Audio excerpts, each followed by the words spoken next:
Halo, siang kita jumpa lagi. Assalamualaikum warahmatullahi wabarakatuh. Salam sejahtera untuk kita semua. Hari ini saya hadir sebagaimana biasa untuk menyapa sahabat Mahkamah Kebenaran dan pengikut YouTube ataupun acara edukasi hukum dari pengacara Guntur Laremba. Kepada teman-teman penggiat hukum, pejuang kebenaran, aktivis, pemerhati hukum maupun netizen, anggota masyarakat seluruhnya, saya tidak akan pernah bosan untuk menyapa Anda, memberikan pemahaman tentang hukum. Netizen sekalian, masyarakat secara umum, bahwa negara kita adalah negara hukum. Sangatlah tidak berkesesuaian sebagai masyarakat yang berada di negara hukum tidak mengerti hukum. Tapi faktanya kita tahu bahwa hukum kita berlaku bagi siapa saja, namun kita tidak pernah diajarkan atau mata pelajaran mengenai hukum itu tidak wajib. Ini sungguh sangat disayangkan. Jadi kepada masyarakat seluruhnya, mungkin kita perlu memahami hukum itu bukan monopoli hanya orang-orang hukum. Dan hukum itu berlaku bagi siapa saja, mau dia tua maupun muda, mau dia miskin atau dia kaya, hukum itu berlaku. Apakah dia buta huruf atau dia orang terpelajar, hukum berlaku. Namun perlu diketahui bahwa ketidakfahaman terhadap hukum bukan hanya monopoli kaum yang non terpelajar. Orang-orang yang terpelajar pun bahkan punya gelar profesor, punya gelar doktor, belum tentu mengerti hukum. Karena memang sistem di Indonesia ini aneh memang. Kalau saya boleh bilang aneh, kenapa? Karena negara kita negara hukum. Tetapi masyarakatnya tidak diajari hukum sejak dini. Karena itulah saya menganjurkan dan saya mengusulkan kepada pemangku kekuasaan di negeri ini, hendaknya memberikan edukasi hukum kepada masyarakat atau memasukkan kurikulum ilmu hukum sejak dari minimal SMP.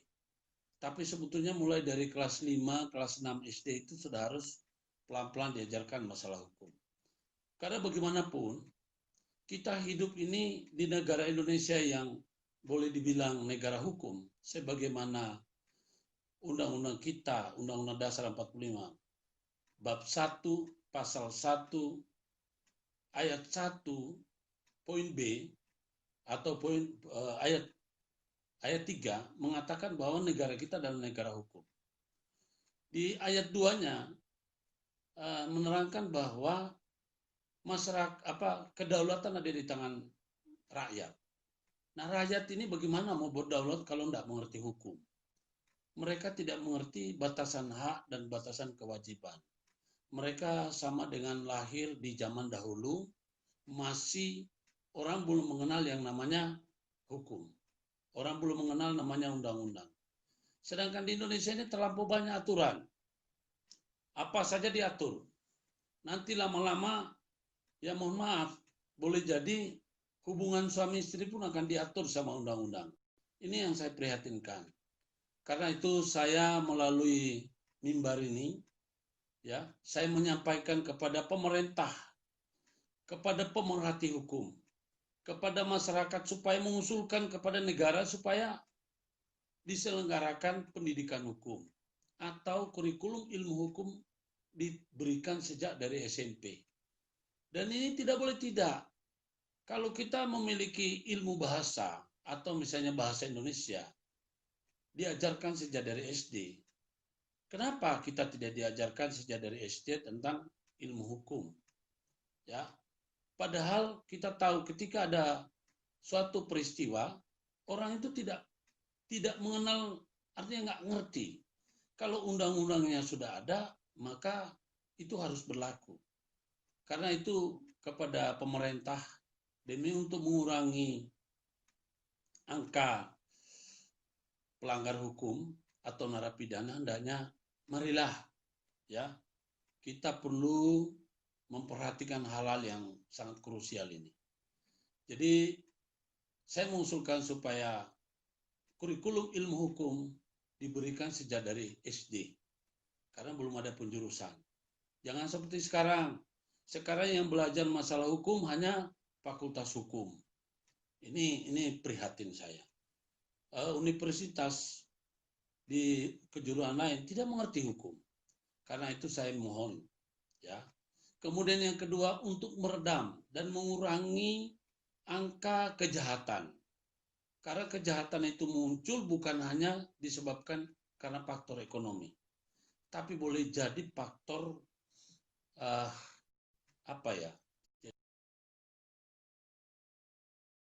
status sosial yang sangat mencolok, atau mungkin kecemburuan sosial. Jadi tidak ada keadilan memang di negeri ini, di mana pemerintah sudah menggaji kepada aparatur negara, tetapi punishment terhadap mereka yang tidak mengindahkan atau tidak menjalankan tugas dan fungsinya itu hampir bisa dikatakan hanya 0, sekian persen. Itu pun kalau ketahuan. Padahal mereka sebelum memangku jabatan atau sebelum menjalani pekerjaan, mereka disumpah. Baik itu sumpah korpri, atau sumpah polisi, maupun sumpah jabatan. Jadi sudah disumpah. Namun apa yang terjadi? Sumpah tinggal sumpah, mereka masih bisa langgar. Karena tidak ada punishment, tidak ada hukuman terhadap pelanggar sumpah. Karena itulah saya juga mengusulkan kepada pemerintah dalam hal ini, baik itu eksekutif maupun legislatif, untuk mengadakan atau untuk menghadirkan namanya mahkamah sumpah. Nah, mahkamah sumpah ini tidak boleh hakimnya adalah hakim-hakim yang tukang korupsi, yang bisa menipu masyarakat. Hakimnya ini adalah dari masyarakat, sidangnya adalah sidang pembuktian terbalik. Kemudian hakimnya adalah majelis, namanya majelis hakim juri, yang terdiri dari seluruh anggota lapisan masyarakat yang dipilih secara acak. Hakim majelis juri ini nggak perlu digaji, mereka cukup dipilih ketika mereka mau jadi hakim. Ya, pada waktunya mereka menjadi hakim, mereka diberikan tunjangan. Tunjangan apa yang harus diberikan pada mereka?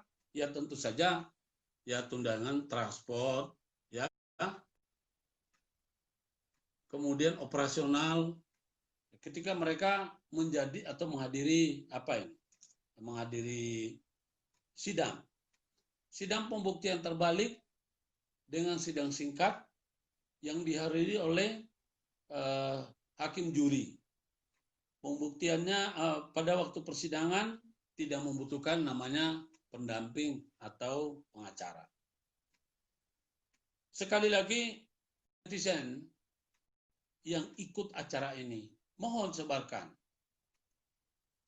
berita ini supaya bisa sampai ke telinga para pemangku kekuasaan.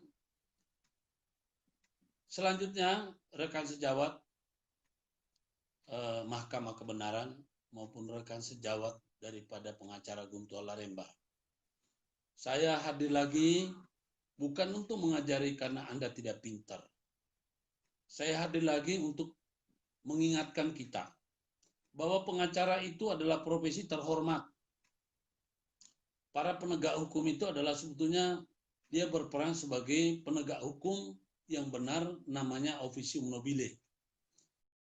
Sedangkan pengacara, fiat justitia, ruat caelum. Artinya bahwa kita akan menegakkan hukum walaupun langit akan runtuh. Mari, sebetulnya negara ini ya memang sejujurnya saya boleh bilang aneh. Apa yang buat jadi aneh? Pengacara dianggap sebagai penegak hukum. Menurut saya mungkin pengacara lebih cenderung kepada penegak keadilan, ya. Jadi kita tidak sejajar dengan penegak hukum, katakanlah aparat kepolisian, kejaksaan maupun kehakiman. Dan di dalam kesempatan ini saya juga ingin memberikan masukan kepada bapak-bapak bahwa dalam perkara pidana kita kenal namanya pengacara negara, yakni jaksa. Jaksa itu berperan untuk membela kepentingan korban. Namun apa yang terjadi? Ya, jaksa itu bukan, kadang-kadang mereka tidak berperan untuk menjadi penegak hukum, pelindung daripada korban. Faktanya jaksa terlalu banyak sekali melakukan penyesatan. Ya, mereka menyesatkan dengan menjadi pengacara negara yang dibayar oleh negara pakai uang rakyat, yang disumpah sebelumnya mereka akan bekerja jujur, ya, menegakkan hukum. Tapi bagaimana mungkin mereka bisa menegakkan hukum kalau sudah dicekoki dengan upeti dari para pelanggar hukum? Mereka tidak konsisten. Undang-undang mengatakan bahwa mereka harus menjadi pengacara negara. Tapi apa yang terjadi? Mereka menjadi pengacara pelaku. Ini yang berbahaya. Ya, hukum itu seolah-olah adalah kekuasaannya ada pada jaksa. Mohon kepada Bapak Jaksa Agung yang baik, saya ingin supaya benar ini ada pengawasan secara ini ke bawah, ya, bahwa jaksa ini mereka lebih cenderung mempermainkan hukum. Kami ada satu kasus, ya, jujur aja saya melihat ini jaksa datun, ya, terjadi di Kejaksaan Negeri Surabaya. Ada satu perkara yang sedang kami tangani di mana tanah masyarakat yang diklaim oleh Pemkot tanpa dasar. Tanah itu sudah ada sertifikat dan sertifikatnya sudah lebih daripada hampir 20 tahun lah sudah. Sudah 20 tahun.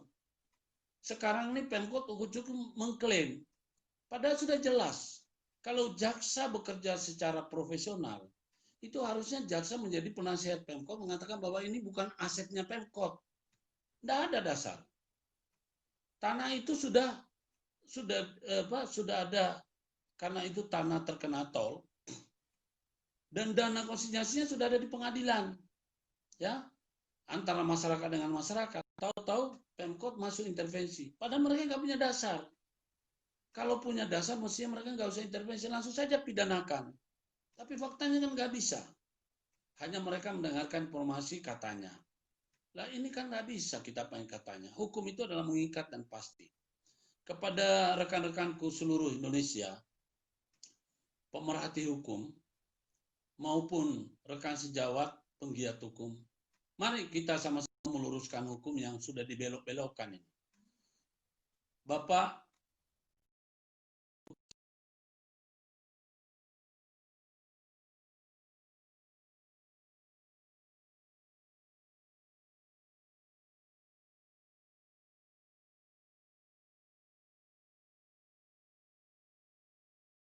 jangan polisi yang masih nggak ngerti hukum ditempatkan jadi penyidik. Persoalannya karena berdasarkan undang-undang dan KUHP, ya, KUHP itu kitab hukum, kitab undang-undang hukum acara pidana. Polisi, jaksa, dan hakim itu punya kewenangan. Kewenangannya apa? Memeriksa, menahan, menangkap, memenjarakan orang. Nah, kalau mereka itu punya kewenangan begitu hebat, lantas mereka tidak dibekali dengan pengetahuan yang cukup. Yang terjadi adalah penyesatan. Karena itu saya, pengacara Guntur Laremba, hadir untuk memberikan koreksi. Jadi kalau ada yang berbau kriminalisasi, yang nggak benar, pasti saya tentang. Saya mohon maaf, bukan saya melawan institusi, saya juga bukan menjadi orang pembangkang, tapi kalau memang nggak benar, saya harus lawan. Mohon maaf beribu maaf kepada Kepolisian Negara Republik Indonesia. Ya. Mohon maaf kepada Kejaksaan Agung Republik Indonesia dan mohon maaf kepada jajaran Mahkamah Agung. Saya prihatin ketika kepolisian menempatkan seseorang jadi penyidik, sementara dia tidak mengerti hukum. Ini berbahaya. Demikian halnya dengan jaksa. Banyak jaksa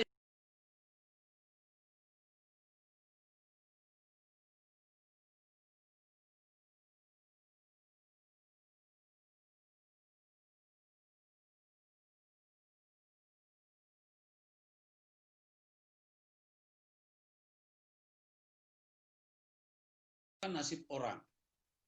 Kalau dia tidak mengerti hukum, dia tidak paham. Kemudian dia tentukan nasib orang, ya, maka ini sangat berbahaya. Saya bukan menentang, tapi mari kita berpikir secara objektif.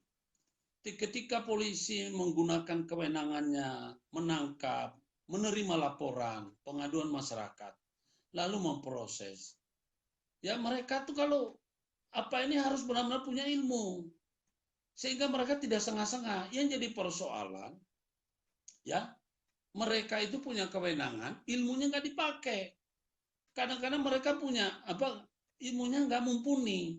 Ada yang punya ilmu, mereka moralnya nggak bagus. Jadi kita membutuhkan penegak hukum yang berilmu dan berakhlak. Mohon, saya tahu masih banyak polisi penyidik yang baik, ya. Tetapi ulah oleh sebagian orang ini yang telah menyalahgunakan, ya, korps. Akhirnya apa? Tercemarlah yang lain. Saya juga percaya masih banyak jaksa yang baik dan bersih. Ya, masih banyak. Namun apa yang terjadi? Jaksa Pinangki ini banyak sekali yang kayak model jaksa Pinangki. Ya, merusak tatanan hukum kita. Mestinya mereka itu jangan dihukum cuma hukum penjara. Ya, harus dihukum disiksa. Karena kenapa? Digaji. Ya, aparatur negara penegak hukum ini digaji, diberi fasilitas, tidur pun mereka tetap dibayar, sakit tergeletak di rumah sakit mereka jalan gajinya, sampai meninggal dunia mereka masih tetap terima gaji. Namun apa yang terjadi? Ya, mereka seolah-olah menganggap bahwa jabatan itu adalah warisan dari leluhur mereka. Mohon maaf, jabatan itu adalah amanah masyarakat. Tolong jangan bikin susah masyarakat. Masyarakat itu sudah digaji. Jadi kepada para pemangku kebijakan, ya, apalagi di saat seperti sekarang pandemi, masyarakat itu jangan terlalu dipersulit, jangan terlalu dibikin susah. Kami mendukung program pemerintah untuk memutus rantai daripada penyebaran pandemi. Tapi tolong lakukan dengan cara-cara yang berperi kemanusiaan. Persoalan masker, saya jujur aja, masker sampai hari ini kalau ada yang ingin melarang saya pakai masker scuba, saya akan tantang. Kenapa? Ini saya melihat bahwa motif bisnis terlalu kental. Kenapa masker scuba tiba-tiba dilarang setelah sekian bulan dia menjadi membumi? Ya, apakah selama ini orang pakai masker scuba lantas begitu linier antara orang yang pakai masker scuba dengan orang yang terjangkit virus itu? Mohon maaf, saya bukan orang yang menentang dengan apa, cuma yang benar. Artinya jangan ujuk-ujuk mengeluarkan aturan tapi tidak ada pengkajian. Kalau bapak-bapak langsung memberikan sanksi, ini masalah hukum ini bukan miliknya, bukan warisan, bukan milik leluhur. Ini adalah akan diberlakukan kepada masyarakat. Kita lakukan dulu penelitian. Jadi mohon dengan sangat kepada kita semua, terlebih-lebih masyarakat sudah harus mulai berani menyuarakan hal-hal yang misalnya memang perlu diperbaiki. Kita ini bagaimanapun, setiap ada aturan ketentuan yang diberlakukan pasti berlaku bagi kita semua. Jangan kita berpikir, oh saya tidak akan keluar Oh, saya tidak akan pergi pakai masker, saya nggak usah bingung protes karena saya tidak pakai masker. Ingat, Anda tidak mungkin selamanya di rumah. Masker kesehatan itu mahal. Kalau dalam satu keluarga ada 5 orang, ya berarti 5 masker kesehatan yang harus dipakai. Mohon diingat Pak, Bapak-bapak, masker kesehatan itu sekali pakai buang. Kalau memang mau dipakai masker untuk kesehatan, maka masker kesehatan itu ada waktunya. Bukan hanya untuk nakut-nakutin. Mana kira-kira lebih berbahaya orang pakai berulang-ulang itu masker kesehatan dengan masker scuba. Itu yang harus dipikirkan. Menurut saya lebih baik orang pakai masker scuba daripada masker kesehatan yang harus dipakai sekali buang lalu dipakai berulang-ulang.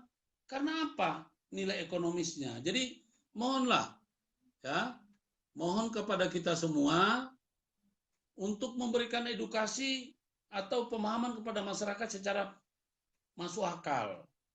Sekarang gini, coba kita lihat kalau bukan motif ekonomi.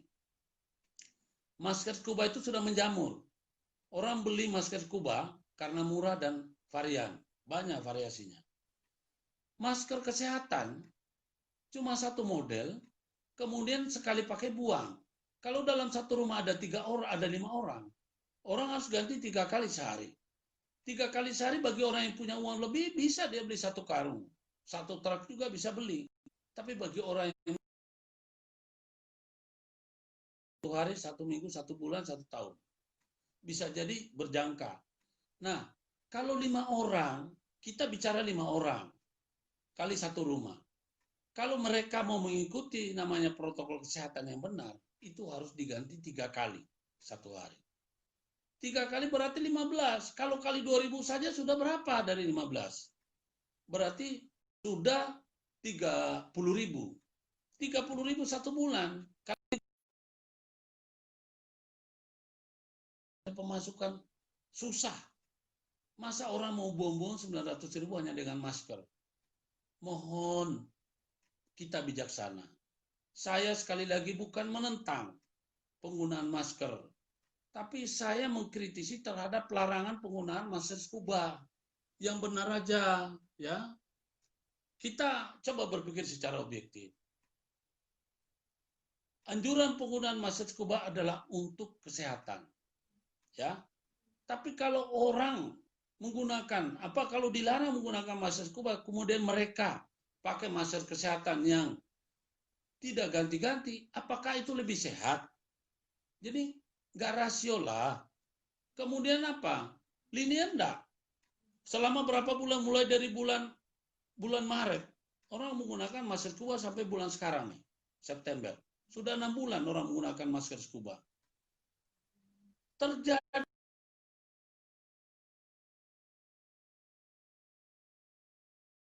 intensitas kontak atau kerumunan itu lebih banyak. Jadi jangan karena apa hal lain atau kita membuat suatu kebijakan yang kira-kira keliru. Mari kita berpikir secara logis atau membuat suatu keresahan. Saya ini juga membuat masker scuba. Saya pakai masker scuba. Jadi bisa dilihat di YouTube saya, pengacara Guntur Lareba, ya. Saya produksi masker scuba. Kemudian menurut saya selama ini alhamdulillah saya pakai masker scuba aman-aman aja. Mudah-mudahan Tuhan melindungi saya dan keluarga untuk seterusnya tetap aman. Nah, silakan dihimbau untuk orang pakai masker kesehatan, tapi jangan dilarang menggunakan masker scuba. Karena apa? Kita lihat dari faktor kemampuan masyarakat, ya, dan realisasinya. Sekarang kalau orang terus-terusan, misalnya masker kesehatan itu hanya dipakai aturannya sekali pakai buang. Ternyata orang pakai berhari-hari. Bukankah itu justru akan terjadi potensi penularan?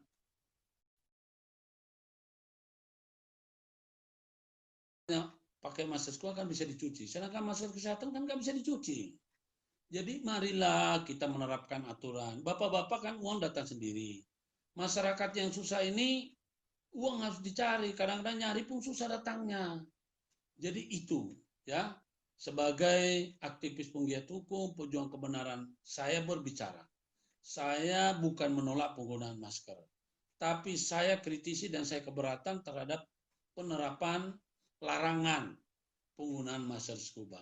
Silakan pemerintah berinovasi untuk menganjurkan kepada masyarakat menggunakan masker kesehatan agar lebih safe. Namun janganlah membuat aturan yang memberikan larangan. Karena larangan itu ada terlalu sering membuat sanksi, apa bedanya dengan kata Pak Jokowi, Indonesia terlalu banyak undang-undang. Ini. Jadi sekali lagi, saya hadir di sini untuk memberikan kita edukasi kepada masyarakat, bukalah mata Anda. Mari kita sikapi setiap ada hal-hal yang positif dan produktif. Namun saatnya kita menyuarakan kebenaran. Bapak-bapak harus berani melawan kezaliman. Kepada aparatur negara ternyata tidak semuanya mengerti. Ya, kita tahu aparatur negara ini pelayanan kepada publik buruk sekali. Ya, padahal Undang-Undang 28 nomor 28 tahun 1999 tentang penyelenggaraan negara yang bersih, berwibawa, bersih, bebas dari KKN itu belum dicabut. Ya, namun itu saya lihat tidak ada artinya. Jadi saya mohon kepada para pemangku jabatan, apa yang saya suarakan ini mohon diteliti. Saya bukan memfitnah, ya, saya bukan hoak. Saya akan selalu bersuara meskipun risikonya mungkin saya akan dihadapkan dengan kriminalisasi. Kepada rekan-rekan para penggiat hukum, rekan sejawat, jangan takut ya dikriminalisasi. Saya adalah orang yang pernah dikriminalisasi dengan dakwaan 10 tahun. Ya. Ancamannya 10 tahun dan denda 1 miliar. Itu saking bodohnya aparat penegak hukum. Orang yang tidak bersalah dibuatkan seolah bersalah. Saya di pengadilan saya lawan dan alhamdulillah saya bebas murni. Ya, untuk itu kepada Anda yang jadi advokat, tolong jangan lemah, jangan terlalu nurut. Ternyata aparat penegak hukum kita, baik ini berangkat dari pengalaman saya, itu penyidiknya nggak ngerti hukum. Makanya saya heran, ya, ini yang namanya Kasat yang dulu itu Kasat yang pernah menangani, yang pernah mengkriminalisasi. Saya heran loh, namanya Haris, ya. Kemudian Heri itu Kanitnya dan penyidiknya Junaidi. Saya heran kenapa mereka masih jadi polisi, masih jadi penyidik. Padahal mereka itu nggak ngerti hukum. Dan saya juga heran kenapa ini jaksa JPU yang namanya Gatot, ya Gatot yang mengkriminalisasi saya, itu kok masih jadi masih jadi JPU. Ini bahaya sekali itu Pak. Nah, kemudian hakim-hakim yang pernah memutarbalikkan kok mereka masih dipercaya. Inilah saya bilang ini. Bagaimana kita bisa menegakkan hukum? Kalau para penegak hukumnya curang dan masih dibiarkan, itu gimana mau bisa benar ini negara? Saya ini bersuara, terus saya ngomong. Saya ini terbuka, saya sudah nggak sembunyi-sembunyi. Ya, saya memang sudah menyebut nama. Kejadian peristiwa hukum saya di Pengadilan Negeri Sidoarjo. Ketua Pengadilan Negeri Sidoarjo waktu itu dia juga sempat mengkriminalisasi kami. Dia laporkan. Ya, itu melanggar KUHP tapi dipakai.